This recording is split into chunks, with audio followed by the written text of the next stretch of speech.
সুতরাং এখানে ধর্ম একটি গুরুত্বপূর্ণ। এখানে মুক্তিযুদ্ধের দ্বিতীয় বয়ান বলে যে শব্দগুলোকে আনার চেষ্টা করা হচ্ছে, সেটা হচ্ছে বাংলাদেশের জন্মের ইতিহাসের পরিপন্থী একটি জায়গা।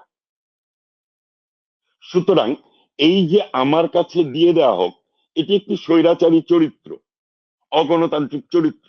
কিন্তু অগণতান্ত্রিক চরিত্রটাকে আমি মুখ্য না ধরে আমার মুখ্য ধরা উচিত 2024 যে ঘটনাটি ঘটলো, সেই ঘটনাটি যে ব্যাখ্যা দাঁড় করানো হচ্ছে, সেই ব্যাখ্যাটি কতটা সময়ের সাথে সাযুজ্যপূর্ণ কিংবা সাযুজ্যপূর্ণ নয়। আমি যেহেতু অল্প সময়ের, আমি এই এই পর্যায়ে এই কথাগুলো বলে একটু শেষ করতে চাই, কারণ না হলে প্রসঙ্গক্রমে আমি ধারাবাহিকভাবে বলেই যাচ্ছিলাম যে ইতিহাসের সঙ্গে এটি সম্পৃক্ত। রাজনৈতিক ভাবে একটি সমাজে দুটি শক্তি তো সবসময় বিদ্যমান থাকে, একটি ক্ষমতায় যায়, একটি ক্ষমতায় যায় না, কিন্তু তাদের প্রক্রিয়াটি ক্ষমতায় যাবার প্রক্রিয়া। সেক্ষেত্রে বাংলাদেশে দুটো চরিত্র, একটি বাংলাদেশ আওয়ামী লীগ যারা মনে করে মুক্তিযুদ্ধকে তারা বিলং করে, আরেকটি বিএনপি যারা মনে করে তারা মুক্তিযুদ্ধের অন্যতম অংশ, আবার সকল রাজনৈতিক শক্তিকে ঐক্যবদ্ধ করে তাদেরও ক্ষমতায় যাবার অধিকার আছে, লড়াইটি ক্ষমতায় যাবার।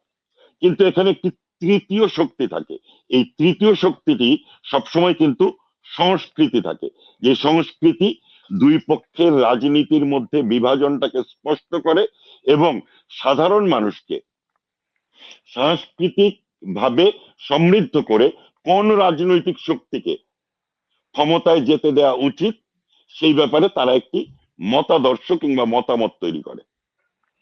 এখন দীর্ঘদিন আওয়ামী লীগ ক্ষমতায় থাকার কারণে সংস্কৃতির শক্তির ভেতরে যে একটি তৃতীয় মত থাকতে পারে, অর্থাৎ তারা দুটি রাজনৈতিক শক্তিরই সমালোচনা করবে, কিন্তু তারা বাংলাদেশের জন্মের ইতিহাসের সঙ্গে যে মূল ভিত্তিটি রয়েছে, বঙ্গবন্ধু, মুক্তিযুদ্ধ, বাংলাদেশ, এই জায়গাটাতে কোনো আপোষ করবে না।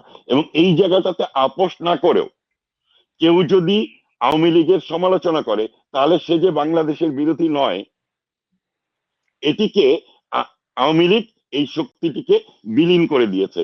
সবাই আওয়ামী লীগ হয়ে গেছে, অথবা যারা আওয়ামী লীগ হয়নি তারা আওয়ামী লীগের শত্রু হয়ে গেছে।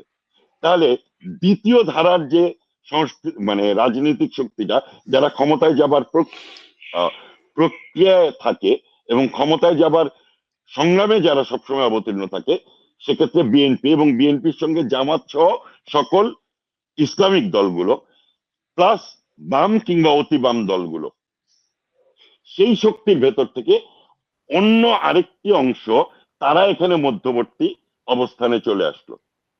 অর্থাৎ সংস্কৃতি কর্মীদের যারা আওয়ামী লীগের বিরোধিতা, আওয়ামী লীগের পক্ষে, তারা আওয়ামী লীগের ভেতরে বিলীন হয়ে গেল। আর যারা অপর পক্ষ, তাদের একটি অংশ তৃতীয় পক্ষ হলো এবং সমাজে তাদের একটা গ্রহণযোগ্যতা তৈরি করলো। এরাই কিন্তু এই শিল্পকলায় এই ঘটনাটা ঘটিয়েছে। আমি একদম নাম ধরে বলি, কামাল বাইজিদ প্রত্যেক সরকারের সময় রেইসে সে প্রথম হয়। কে এম খালিদ সর্বশেষ সরকারি শেখ হাসিনার সরকারের প্রতিমন্ত্রী ছিল সংস্কৃতি বিষয়ক মন্ত্রণালয়, সে তাকে গ্রুপ থিয়েটার ফেডারেশনের কোটায় শিল্পকলা পরিষদের সদস্য করেছে। তার বয়সের কাউকে শিল্পকলা পরিষদের সদস্য করার আগে বাংলাদেশের সংস্কৃতি কর্মীদের মিনিমাম 30 থেকে 50 জন সংস্কৃতি কর্মী আছে যারা শিল্পকলা পরিষদের সদস্য হবার যোগ্যতা রাখে, তাদের কাউকে করেনি, করেছে কামাল বাইজিদকে। কেন? কামাল বাইজিদ লিয়াকত আলী লাকীর বিরোধী। লিয়াকত আলী লাকী আওয়ামী লীগের সংস্কৃতির ধারার বাহক। তার বিরোধিতা করার জন্য মুক্তিযুদ্ধের পক্ষের শক্তির চরিত্র ধারণ করা কামাল বাইজিদকে আনলো, কিন্তু কামাল বাইজিদ 24-এর পরে তার চরিত্রটি উন্মোচন করে দিল। একটি জিনিস ভালো হয়েছে, আমি কথাটা আপাতত শেষ করব। প্রথমত হচ্ছে এই চরিত্রগুলোকে বিচ্ছিন্নভাবে দেখার কোনো সুযোগ নেই। মুক্তিযুদ্ধ, বঙ্গবন্ধু, বাংলাদেশ, আবার রাজনৈতিক লড়াইয়ে, ক্ষমতায় যাবার লড়াইয়ে যে দুটো শক্তি, সেই দুটো শক্তির একটি শক্তি আওয়ামী লীগ এবং আওয়ামী লীগে বিলীন হয়ে যাওয়া সংস্কৃতি কর্মীরা, আমি আমাকেও তাই তার ভেতরে যুক্ত করতে চাই। আমি যুক্ত করে নিয়ে কথাটা বলছি, আমি দায় স্বীকার করে নিয়ে কথাটা বলছি যে আমরা বিলীন হয়ে যাওয়ার কারণে যে বাবলটা তৈরি হলো, সেই বাবলে বাংলাদেশের ক্ষমতায় যাবার প্রক্রিয়াতে যারা বাংলাদেশে বিশ্বাসই করে না, সেই মানুষগুলোর একটা অংশ এসে এই বাবলটা পূরণ করেছে। এবং যখন নাকি আওয়ামী লীগকে সমাজের কাছে শত্রু হিসেবে দেখানোর চেষ্টা হচ্ছে, তখন তারাই হয়ে গেছে এই সমাজের বিবেক, জাতির বিবেক, এবং তারা ক্রমশ আমাদের এই তৃতীয় পক্ষ হিসেবে সমাজের সাধারণ মানুষের একটি কি বলবো আমরা, তাদের ইমোশনকে ধারণ করার একটি চরিত্র তারা নিয়েছে। কিন্তু তারা আসলে তাদের যে মূল চরিত্র, ক্ষমতায় যাবার প্রক্রিয়ায় দ্বিতীয় অংশ, সেই অংশেরই ধারক বাহক। অর্থাৎ তারা কোনো জাতির বিবেক নয়, তারা কোনো তৃতীয় শক্তি নয়, কিন্তু যে বাবলটা হয়েছে তারা তৃতীয় শক্তি ধারণ করেছে। এবং কামাল বাইজিদ ওখানে যেমন শিল্পকলা পরিষদের সদস্য হয়েছে, গত পরশুদিন কিন্তু সে গিয়ে যে আন্দোলনটা করে উঠল, সেই আন্দোলনটাও কিন্তু আমরা যারা নাকি দেশের বাইরে আছি এখন এই মুহূর্তে, রনি দীর্ঘদিন ধরে আমেরিকাতে আছে, কিংবা আমিও বর্তমানে এসে আমেরিকাতে আছি, রাজনৈতিকভাবে আমার কার্যক্রম বাংলাদেশে অব্যাহত থাকলেও, সংস্কৃতি কর্মী হিসেবে আমার অবস্থান বাংলাদেশে থাকলেও, আমি বর্তমানে অবস্থান করছি আমেরিকাতে।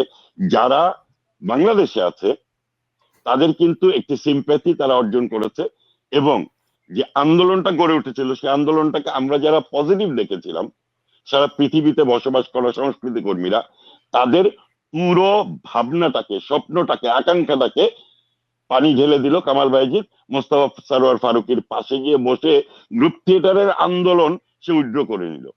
হুইজ হি? আমি একটু ভাই আপনাকে একটু থামাবো এখানটায়।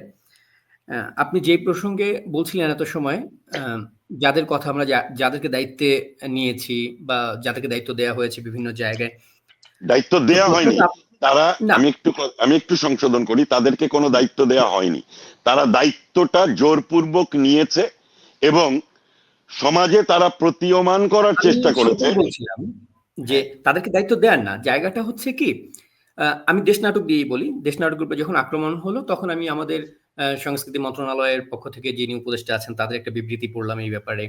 তারপরে শিল্পকলা একাডেমির যিনি এখন আমাদের ডিজি হিসেবে আছেন জামিল সাহেব, তার বক্তব্য পড়লাম, এবং সেখানে শিল্পকলার দায়িত্বপ্রাপ্ত একজন মানুষ যে হচ্ছে নাটক বন্ধ করে দেয়াটাকে সে মোটামুটি জাস্টিফাই করতে চাচ্ছে একজন কর্মী দেশ নাটকের, সে ফেসবুকে কি স্ট্যাটাস দিয়েছে সেটা দেখিয়ে সে তার প্রচন্ড ক্ষোভ প্রকাশ করতেছে।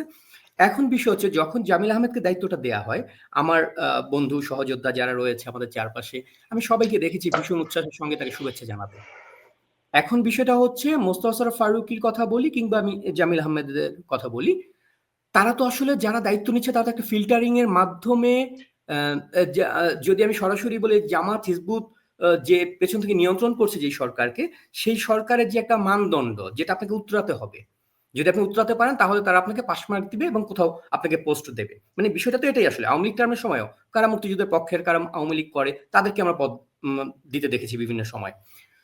তো এই প্রক্রিয়ায় যারা আসলে ক্ষমতায় আসছে, যারা বিভিন্ন চেয়ারে দখল করছে, তাদের উপরে আসলে আস্থা কি রাখা যায় কিনা, বা এই যে যেই ফিল্টারের মধ্য দিয়ে তাদেরকে যাচাই বাছাই করে দায়িত্বটা দেয়া হচ্ছে, মানে প্রথমেই কি তাদের জায়গাটা, তারা যে নিরপেক্ষ একটা জায়গা দেখানোর চেষ্টা করছে, নিরপেক্ষতা ভীষণভাবে একটা মানে মিথ্যাচার বা একটা ভণ্ডামো বলা যায়, নিরপেক্ষ বলে আসলে কিছু হয় না।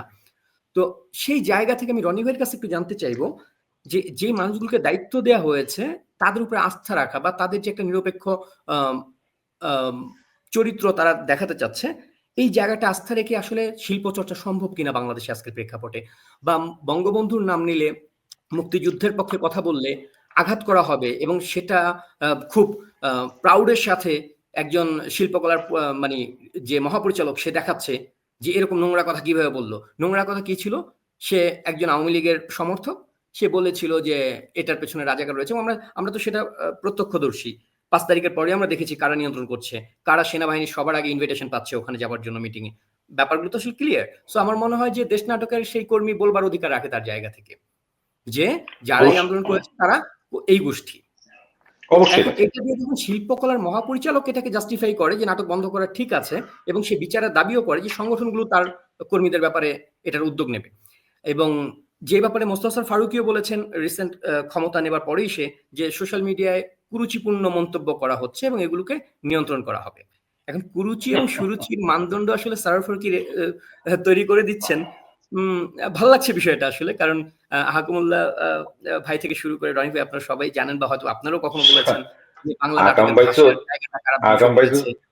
তো আকাম ভাইকে আকাম ভাই তো যে সরোয়ারকে আকাম কারা ভাই কি বলছে।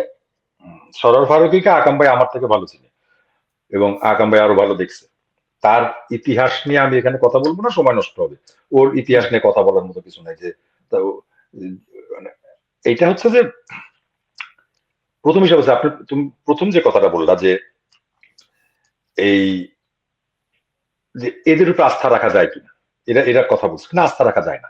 আস্থা রাখা যায় না এই কারণে, বর্তমান যে সরকার গঠন করা হয়েছে সেই সরকারের যে প্রধান উপদেষ্টা ইউনূস সাহেবের যে সহকারী ছিলেন এতদিন, এখন বোধহয় নতুন একটা মন্ত্রণালয়ের দায়িত্বে গেছেন, মাহফুজ নামে যে ছেলেটা, তার বেশ কয়েকটা ইন্টারভিউ আমি দেখলাম। এছাড়াও তার সম্পর্কে কিছুটা জানার সৌভাগ্য হয়েছে আমার, সৌভাগ্য দুর্ভাগ্য যেটি হচ্ছে, সেখানে দেখা যাচ্ছে যে সে স্ট্রিমলাইন করতেছে তিনটা সময়কে, 47, 71 এবং 2024।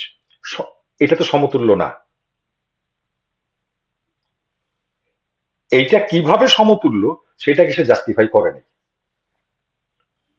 এখন আমি এই জায়গা থেকে আমি আমার কথার সপক্ষে যুক্তিটা দিলাম, যুক্তিতে আমি এখন দ্বিতীয় কথা আসি। দ্বিতীয় কথা হচ্ছে এই যে বলা হচ্ছে যে ফ্যাসিস্ট গভর্নমেন্ট, ফ্যাসিজমের কারণে গেছে।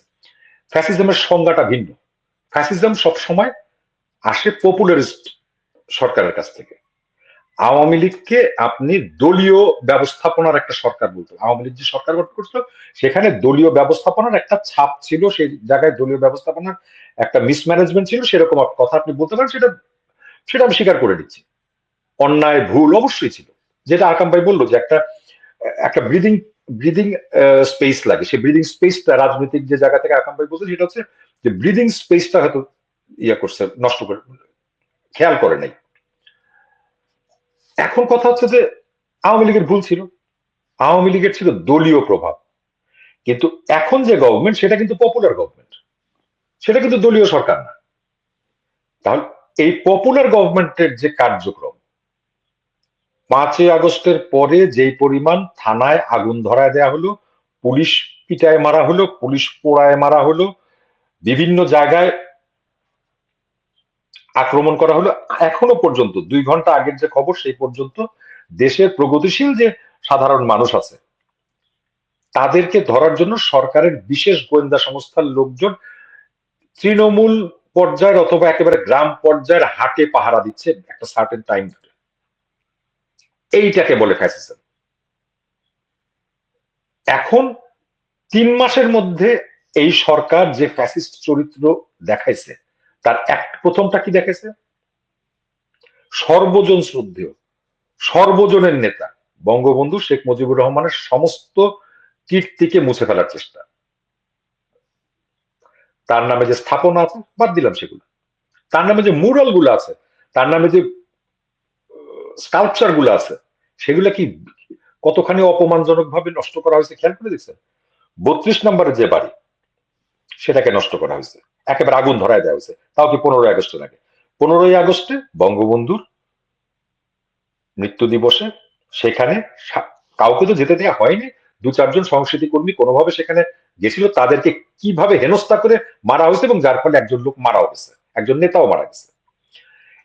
ধারাবাহিকভাবে অনেক কিছু বলা যায়, সময় স্বল্পতা আছে, আমি ধারাবাহিকভাবে আপনারা খেয়াল করছেন এগুলো হচ্ছে। আরেকটা জিনিস, এর ঠিক পাশাপাশি আরেকটা জিনিস খেয়াল করেন, আন্তর্জাতিক অপরাধ আদালত আইসিটি, ইন্টারন্যাশনাল ক্রাইম ট্রাইব্যুনাল, সেখানে প্রধান প্রসিকিউটর কাকে করা হলো?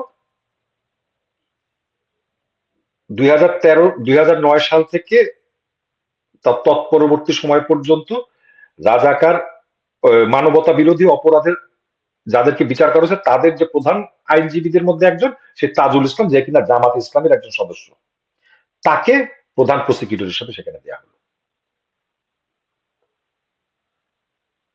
তাহলে ইন্ডিকেশনটা কি থাকলো? জামাত ইসলামী হঠাৎ করে, জামাত ইসলামীর আমির অথবা জামাত ইসলামী বিভিন্ন জায়গায়, এটা শোনা যাচ্ছে, বিভিন্ন জায়গায় বিভিন্ন ভাবে তারা পেনিট্রেট করতেছে। সেটা অ্যাডমিনিস্ট্রেশনে আছে, সেটা জুডিশিয়ারিতে আছে, সেটা মিলিটারিতে আছে, সেটা পুলিশে আছে। এখন এখন প্রশ্ন হচ্ছে যে জামাত ইসলামী একটা, অনেকে বলে জামাত ইসলামী একটি রাজনৈতিক দল, তাদেরও রাজনীতি করার অধিকার আছে। অধিকার নাই। কেন নাই? ব্যাখ্যাটা খুব ছোট করে দিই। বাংলাদেশের স্বাধীনতা সংগ্রামের সময় এই বিশেষ দলটি জামাতে ইসলামী তার ছাত্র সংগঠন, ছাত্র সংঘকে সাথে করে বাংলাদেশের স্বাধীনতার বিরুদ্ধে সশস্ত্র সংগ্রামে লিপ্ত ছিল। এখন আমি যদি প্রশ্ন করি, যারা বলে জামাত ইসলামীর রাজনীতি করার অধিকার আছে, তাদের কাছে আমার একটা প্রশ্ন, আপনার যে জন্ম, সেই জন্মের বিরোধিতা করে সশস্ত্রভাবে অথবা কোনোভাবে আপনার জন্মকে ঠেকানোর যে চেষ্টা করছে, আপনি তাকে কি কখনো আপনার ঘরে স্থান দিবেন? তাহলে আমি কেন আমার ঘরে জামাত ইসলামীকে স্থান দিব? স্থান দেওয়ার ফলে তার ইম্প্যাক্টটা কি হচ্ছে দেখা গেছে? ইম্প্যাক্ট দুই রকম হলো। কারণ এদের অভ্যস্ততা আছে সাধারণ মানুষের সহানুভূতিকে ব্যবহার করে একটা বিষয়কে, একটা রাজনৈতিক বিষয়কে দাঁড়া করানো। প্রথম তারা করছে এটা ধর্মকে নিয়ে, যেটা তাদের পিতা মওদুদি করছে। দ্বিতীয়, এইবার সাধারণ মানুষ, যেটা আকাম ভাই মেনশন করছে, পয়েন্টটা কিন্তু খুব সিগনিফিকেন্ট, যে এই যে ব্রিদিং স্পেসটা ছিল, ব্রিদিং স্পেসটা তৎকালীন সরকার তৈরি করতে না পারায় অথবা খেয়াল না করায় অথবা গুরুত্বহীন মনে করায়, এর ফলে যারা সাফোকেটেড হয়েছে, সেই সাফোকেটেড মানুষগুলার যে এক ধরনের ক্ষোভ, সেইটাকে পুঁজি করে এই উগ্রবাদী দলগুলা বর্তমান সময়কে তৈরি করছে। এবং বর্তমান সময়কে যে উগ্রবাদী দলগুলা তৈরি করছে, তার অনেকগুলার মধ্যে একটা হচ্ছে তারা শিল্পকলার উপরে হাত দিচ্ছে, শিল্পের উপরে হাত দিচ্ছে। শিল্পের উপরে হাত দেওয়ার সমস্যাটা কি? সমস্যা আছে। সমস্যাটা, জায়গাটা হচ্ছে যে শিল্প কি? নান্দনিক উপস্থাপনা। বিষয়ের কোন একটা বিষয়ের নান্দনিক উপস্থাপনা, সেটা দলগতভাবে হতে পারে, একটু আগে যেটা বললাম একক হইতে পারে, সবকিছু হইতে পারে। সেই দলগত একটা জায়গায় সেখানে বলতেছে যে তার একজন কর্মী, যেটা একটু আগে মেনশন করলো তুমি, একজন কর্মী আমি যে কথাগুলা বললাম সেই ধরনেরই কথা তার সোশ্যাল মিডিয়ায় প্রচার করছে, যার কারণে যার অপরাধে তাদের সেই কর্মীকে এই মবের হাতে তুলে দিতে হবে। এবং এটা অনুরোধ না, এটা নির্দেশ। তাহলে প্রমাণের কোন জায়গাটা বাকি থাকতেছে? যে বর্তমান সময়ে যে সরকার গঠিত হয়েছে, তার যে গঠন প্রক্রিয়া, সেটা ফ্যাসিজমের সাথে যুক্ত। বর্তমান সময়ের যে সরকার অপারেট করতেছে, সেই সরকার উগ্রবাদের সাথে যুক্ত। এবং তার সাথে যুক্ত হয়েছে আমাদের আকাম ভাই যেটা মেনশন করলো, যে আমাদের সাথেই কাজ করা। ওই যে নিত্যপুরাণ নাটকেই একটা ডায়ালগ আছে, এটা খুব যে মহাভারতের ইতিহাসে সবচাইতে অধিকবার লুণ্ঠিত হয়েছে যা, সেটা হচ্ছে ভ্রাতৃত্ব। আমরা দেখলাম শিল্পকলা একাডেমিতে ওই দিন ভ্রাতৃত্ব লুণ্ঠন হলো। কিভাবে হলো? আমাদের জানা কারা এই কাজটা করছে, কারা এটার সাথে যুক্ত। তাদের যদি কোনো সমস্যা হতো, তারা যদি ভ্রাতৃত্ববোধই তাদের ভিতরে থাকতো, তাহলে তারা যে ওই দলটার সাথে আলোচনা করতে পারত। আমাদের ছোটবেলা থেকে আমরা যে সংস্কৃতিতে বড় হয়েছি, সেই সংস্কৃতিতে কি হয়েছে? আমাদের সংস্কৃতিতে কখনো হুট করে একজন মানুষ আর একজন মানুষকে আক্রমণ করে নাই। যখন কোনো একটা সমস্যা তৈরি হয়েছে, যদি কেউ বয়সে বড় থাকছে অথবা বয়সে ছোট থাকছে, সেটা দলমত নির্বিশেষে তারা কি করছে? তার সাথে যে আলোচনা করছে, ডিসকেলেট করার চেষ্টা করছে এই জায়গাটাকে। কিন্তু সেই সংস্কৃতিটা আজকে কোথায় যে দাঁড়াচ্ছে? উগ্রবাদী সংস্কৃতিতে যে দাঁড়াচ্ছে। এই উগ্রবাদী সংস্কৃতি তৈরি করতেছে কে? এই উগ্রবাদী সংস্কৃতির আকাম ভাই বলে যে বয়ান তৈরি হয়েছে, আমি বয়ানের উল্টা দিকে যুক্তিটা দিচ্ছি। এই উগ্রবাদী সংস্কৃতি আবাদ করতেছে যে, এবং এই আবাদের জন্য সকল সরবরাহ যে বজায় রাখতেছে, সেটা করতেছে বর্তমানের সরকার। এবং যাকে ফ্যাসিস্ট বলা যায়, তার তো কোনো দলগত ভিত্তি নাই। একদিকে সে বলতেছে, মতিউর রহমানের সাথে ইন্টারভিউতে ডক্টর ইউনূস বলতেছে যে আমি তো সবকিছু করতে চাই, আপনারা আমাদেরকে ব্যবহার করুন। তারা বলতেছে যে আপনারা আমাদের সমালোচনা করুন, প্রত্যেকটা লোক বলতেছে। যখনই সমালোচনা করা হচ্ছে তখনই বলছে তাদের আমাদের তুলে দেন। এইটাকে কার সাথে তুলনা করা যায় জানো? 2014 সালে যখন বলশেভিক আন্দোলন ছিল রাশিয়াতে, ঠিক সেই সময় লন্ডনে যে বহু পালায় গেছিল বলশেভিক আন্দোলনের বিরোধীরা, তখন লেনিন করছিল কি, ওই যে তার ভাড়াটের গোয়েন্দা দিয়ে সেখানে এক ধরনের বিপ্লব করানোর চেষ্টা করছিল, এবং যখন বিভিন্ন লোক এসে সেখানে যুক্ত হলো, বিপ্লব করার চেষ্টা করলো, তাদের সবাইকে হত্যা করা হলো। মানে এটা একটা ট্র্যাপ, যে আপনারা আমাদেরকে সহায়তা করুন, আপনারা বলুন যে আমরা কি ভুল করতেছি। আমরা তো ভুলের কথাও বলি নাই, আমি আমার বিশ্বাসের কথা মাত্র বলছি। সে বিশ্বাসই তো আপনি আমাকে তুলে নিয়ে যেতে চাচ্ছেন, তো ভুলের কথা কিভাবে বলবো? মোস্তফা সরোয়ার ফারুকীকে আজকে আপনি কোন কিসের দাগে, সত্যিকার ভাবে প্রশ্ন করতে হবে। আমার প্রশ্ন করার অধিকার আছে, আমি বাংলাদেশি নাগরিক, আমার প্রশ্ন করার অধিকার। মোস্তফা সরোয়ার ফারুকীকে কোন দাগে, কিসের ভিত্তিতে করা হলো? মোস্তফা সরোয়ার ফারুকী শিল্পের যে নান্দনিকতার বহিঃপ্রকাশ, সেই নান্দনিকতার বহিঃপ্রকাশে কত বড় আঘাত করছে সেটা কি সাধারণ মানুষ দেখেনি? তাহলে এখন প্রশ্ন হচ্ছে, সেও পপুলিস্ট, একটা পপুলিস্ট সরকার একটা পপুলিস্ট লোককে সেখানে ইনক্লুড করতেছে। একজন পপুলিস্ট লোক উগ্রবাদের মতো আচরণ করতেছে, সমস্ত সরকারি ব্যবস্থাপনা উগ্রবাদের মতো আচরণ করতেছে। এখন আপনি বলেন, আপনি আগের সরকারের স্বৈরাচারী ফ্যাসিস্ট বলে তাকে তারায় আপনি উগ্রবাদী ফ্যাসিস্ট সরকারকে বর্তমানে একসেপ্ট করবেন? সাধারণ মানুষের কাছে প্রশ্নটা করেন, সাধারণ মানুষ কি মনে করে? রনি ভাই, এখানে একটু আমি আপনাকে সাধারণ মানুষের কাছে আসলে বোধহয় তাদের দায়বদ্ধতাও নেই কোথাও, কারণ সাধারণ মানুষ তাদেরকে ভোট দিয়ে আনেনি, তাদেরকে বললে তারা বলতেই পারে সেটা। তো কিন্তু আমি এই যে আক্রমণের যে আপনি শিল্প সংস্কৃতির সঙ্গে যুক্ত যারা, তাদের দায়বদ্ধতার কথাটা যখন এলো, যেরকম আমরা 5 তারিখের পরে বোধহয় শিল্পকলার প্রথম আক্রমণের শিকার হতে দেখি জ্যোতিকা জ্যোতির রাজনৈতিক মতাদর্শ কোনটা সেটা আলাদা ব্যাপার, কিন্তু সে একজন শিল্পী, এটা বোধহয় আমাদের মনে রাখা উচিত ছিল। তাকে যখন আক্রমণ করা হয়, খুব অসম্মান করে শিল্পকলা থেকে বের করে দেয়া হয়, তখন জামিল আহমেদ পর্যন্ত তাকে বলেছিলেন যে আপনি কেন আসছেন শিল্পকলায়। এই প্রশ্নটা একজন শিল্পী হয়ে সে কিভাবে করেন আমি জানি না, আরেকজন শিল্পীকে, যে সে তার কর্মক্ষেত্রে কেন এলো। এবং ওই দিনও আমরা দেখেছি সবাই চুপ ছিল, কেউ কোনো কথা বলেনি জ্যোতিকা জ্যোতির কারণে, মানে জ্যোতিকা জ্যোতির বিষয়ে, কারণ জ্যোতির গায়ে একটা রাজনৈতিক দলের সিল মারা আছে, যেহেতু সে আওয়ামী লীগের পরিচিত কর্মী। এখন এই যে আক্রমণের জায়গাটা, এটা আমি একটু অন্যদিকে যেতে চাই। সেটা হচ্ছে গিয়ে এই আক্রমণ তো আসলে আজকে থেকে শুরু না, এই আক্রমণটা সেই দাউদ হায়দার থেকে ধরি আমরা, কিংবা তসলিমা নাসরিন থেকে ধরি, তারপরে অনেক হুমায়ুন আজাদের মতো রাইটারকে মেরে ফেলার ঘটনা থেকে ধরি, মানে এই আঘাতগুলো তো চলমান ছিল, এই আঘাতগুলো কোনো না কোনো ভাবে হচ্ছিল। হয়তো আপনি এখন বলবেন যে আগে যারা গোপনে আঘাত করতো, একটা হয়তো চাপাতি দিয়ে কোপ দিয়ে চলে যেত, তারা এখন রাষ্ট্র ক্ষমতায়, পরিবর্তন তো এইটুকু। সো এই পরিবর্তনের ধারাবাহিকতায় যে মানে আরো বেশি টুটি চেপে ধরা হবে, এটা স্বাভাবিক, বোঝাই যায়, এবং সেটা আমরা অনেকেই আগে থেকেই বুঝতেছিলাম, সেই জুলাইয়ের আগে থেকেই, যে কোন দিকে যাচ্ছে ব্যাপারটা। কিন্তু আমাদের সার্বিকভাবে শিল্প এবং সংস্কৃতির সঙ্গে যুক্ত যারা আমরা, আমাদের ব্যর্থতার জায়গাগুলো একটু আমি আহমদুল্লাহ ভাইয়ের কাছে জানতে চাই, যে আমরা কেন কখনোই দাঁড়াতে পারিনি, কেন কোনো শিল্পীকে খুন করাকে আমরা রোধ করতে পারিনি, কেন কোনো শিল্পীকে দেশ ত্যাগ করাটাকে আমরা রোধ করতে পারিনি, আমরা কেন সম্মিলিতভাবে একটা জায়গায় দাঁড়াতে পারিনি, যে একজন শিল্পীর অধিকার আছে, সে যেই মতেরই হোক না কেন, তার সঙ্গে আমার একমত হই বা না হই, কিন্তু তার অধিকার আছে কথা বলবার, তার অধিকার আছে তার শিল্পের মাধ্যমে তার মতামত জানাবার। এই জায়গাটায় আসলে আমরা বোধহয় ব্যর্থতার গল্পটা আমাদের অনেক দীর্ঘ। আমি আহমদুল্লাহ ভাইয়ের কাছে একটু জানতে চাই এই ব্যাপারে আপনার ওপিনিয়নটা।